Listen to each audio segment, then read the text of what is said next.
안녕하세요. 최근에 2026년을 전망하는 아주 중요한 보고서가 나왔습니다. 글로벌 경제부터 지정학적 리스크까지 내용이 정말 방대한데요. 그래서 오늘 저희가 할 일은 딱 하나입니다. 이 복잡하고 거대한 변화의 흐름이 도대체 나의 일상과 나의 비즈니스에 어떤 영향을 미치는지 그 연결고리를 아주 명확하게 짚어드리는 겁니다. 이건 마치 오락실 두더지 잡기 게임 같아요. 지금 미국의 관세 정책을 설명하는데 이보다 더 찰떡인 비유가 있을까요? 망치로 한 놈을 내리치면 바로 옆구멍에서 다른 놈이 뿅 하고 튀어나오는 딱 그 상황. 바로 여기서부터 오늘 이야기를 시작해 보겠습니다. 네, 첫 번째 주제는 바로 이 두더지 잡기 게임의 무대, 예측 불가능성 그 자체가 되어버린 미국입니다. 어떻게 보면 지금 전 세계 불확실성의 진원지라고 할 수 있죠. 자, 이게 바로 지금 미국에서 벌어지는 일의 핵심입니다. 대법원이 대통령이 마음대로 관세 매기면 안 된다고 딱 막았어요. 그랬더니 행정부가 어떻게 했을까요? 곧바로 다른 법을 근거로 그럼 이걸로 관세 매기겠다고 다시 들고 나온 거죠. 그러니까 국가안보라는 논리와 법치라는 논리가 정면으로 꽝 부딪히는 거예요. 이게 바로 두더지 잡기의 실체입니다. 근데요, 이런 내부 충돌이 관세 문제만 있는 게 아닙니다.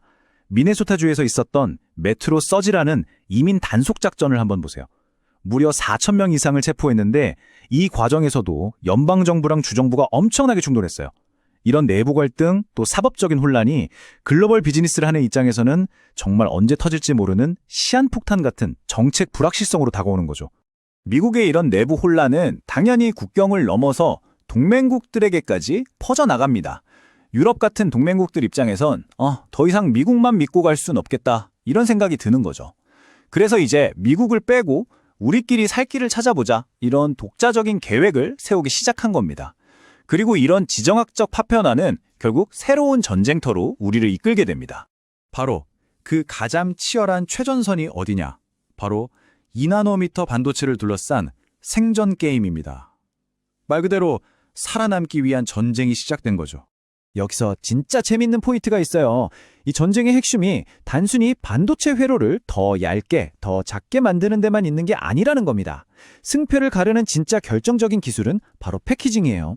여러 개의 칩을 아주 정교하게 쌓고 연결해서 하나의 강력한 칩처럼 만드는 능력, 바로 여기에 모든 게 달려 있습니다. 이 차트를 보시면 그 중요성이 한눈에 들어오죠. TSMC가 어떻게 엔비디아 물량의 무려 80%를 싹쓸이할 수 있었을까요? 그 비결이 바로 이 압도적인 패키징 기술 덕분이었습니다. 이걸로 그냥 시장의 지배자가 되어버린 거예요.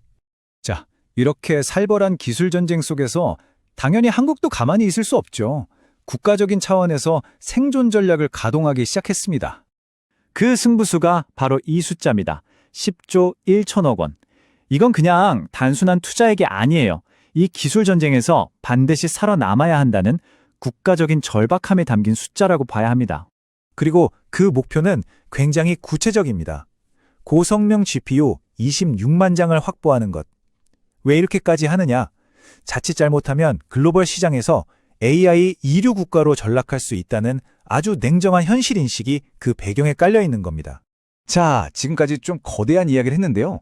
그럼 이런 지정학적, 산업적 변화가 당장 우리 지갑에는 어떤 영향을 미칠까요? 지금부터는 가장 현실적인 이야기로 들어가 보겠습니다. 2026년 1월 1일부터 우리 삶에 직접적인 영향을 줄 연금 개혁안입니다.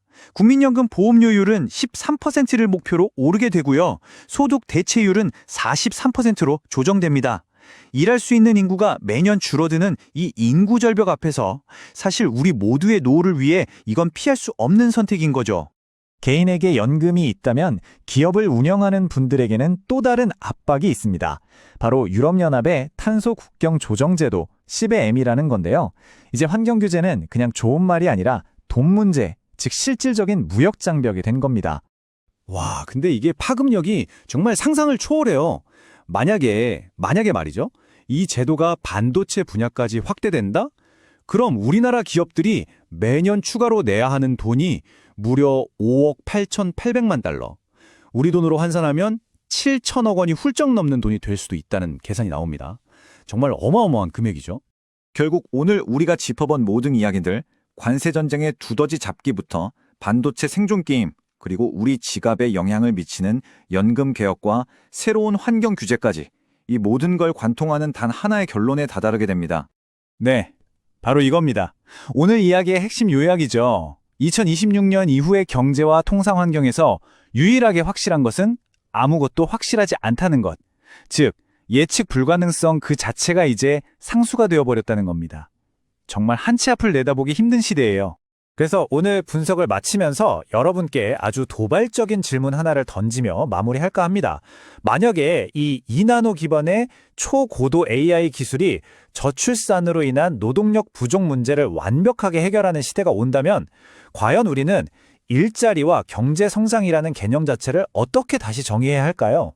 이 묵직한 질문에 대해 꼭 한번 깊이 생각해 보시면 좋겠습니다.